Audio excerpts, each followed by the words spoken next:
So that's enough to traumatize people, and that's partly why they don't do it. And it's also partly why the path to enlightenment and wisdom is seldom trod upon, because if it was all a matter of following your bliss and doing what made you happy, then everyone in the world would be a paragon of wisdom. But it's not that at all.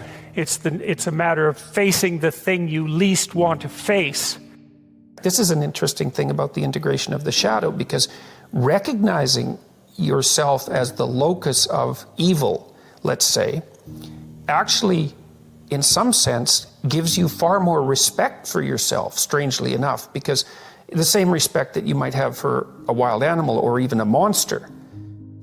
So then maybe you learn to treat yourself differently. Like I think this is particularly true with regards to the discipline of children. You know, if you know that you're a monster and that will manifest itself in your life consciously or unconsciously, and if it's unconsciously, it's not good, then you become better at disciplining children. And the reason for that is that you don't want to expose them to your dark side.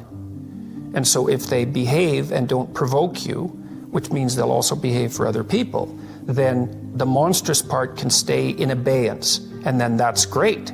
But if you don't understand yourself as capable of wreaking havoc, and that can be the kind of havoc that unfolds over decades, right? Because if you're going to abuse a child, it's the primitive form of abuse is the physical abuse. The sophisticated form of abuse is the continual undermining of the child's courage across perhaps their entire life.